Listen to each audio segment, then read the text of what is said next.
A gente tinha essa ideia de um projeto cultural. Eu já tinha lá atrás, né, nos anos 70, e a gente fazia uma movimentação cultural e artística, né? E depois, essa molecada mais nova, que eram os amigos meus filhos, eles também tinham essa intenção. Só que aí você não tem um lugar, você não tem verba, você está num bairro de periferia em que não tinha nenhum equipamento cultural. E um dia os meninos, meu filho, o Wagner, o Diego, eles foram num evento que o Ferrez estava promovendo, acho que em 2007, comecinho de 2008, e dali eles conheceram que existia a Cooperifa, foram lá visitar. Na Cooperifa conhecemos um pessoal do Elo da Corrente, a Raquel e o Michel. Então nós pensamos, bom, sarau dá para fazer.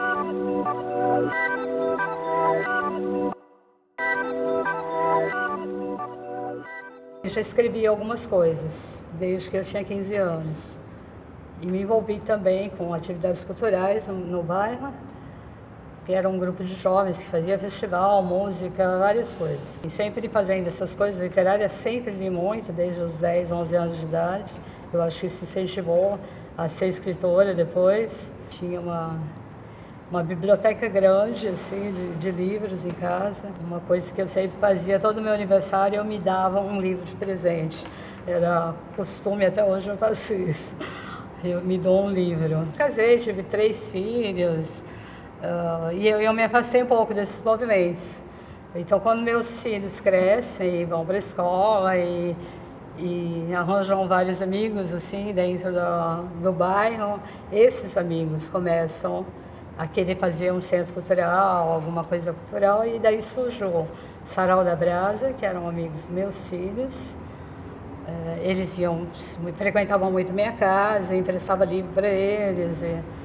E quando eles criam o Sarau da Brasa, eu sou uma das primeiras a ser convidada para participar do grupo. Começamos assim, influenciados pela Cooperifa, pelo Sarau do BIM, que a gente conheceu também. E nós somos um dos primeiros a estar publicando livro. Na época da ditadura, qualquer movimento social era encarado como uma coisa meio subversiva, porque eles não queriam e não querem, né, que ninguém se manifeste, que ninguém reivindique nada, que a ideia é que você aceite as coisas do jeito que está, sem reclamar.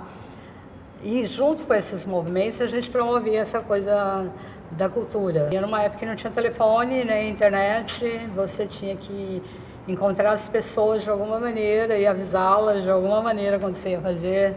Então você fazia cartazes, colocava nas ruas. Um dos meus livros, eu fui falar sobre ele na Sorbonne em 2017, que era um livro sobre ditadura, né? Que é um livro sobre ditadura e periferia. Acho que é um dos únicos que fala do período da ditadura pela visão da periferia. Segundo uma pesquisadora lá de Brasília, Regina Dalcassani, ela falou que leu mais de 200 livros, nenhum abordava esse período pela periferia, né?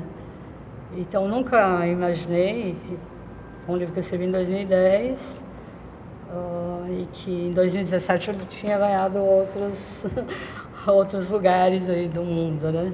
Eu nunca imaginei que escrevendo um livro lá, estando morando na Brasilândia, fosse chegar, né?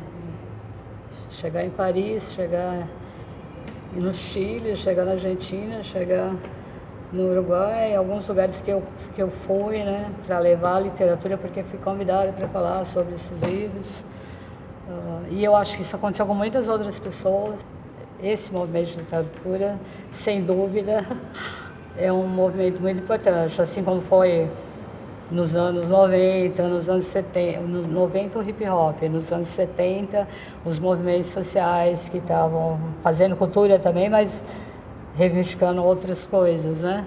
Que bom, né? Porque eu acho que enquanto periferia, em momentos diferentes, com atividades diferentes, a gente foi se colocando e dizendo: a gente está aqui, a gente merece ser tratado como cidadão, como ser humano, a gente tem direitos, a gente tem uma arte própria que a gente quer mostrar.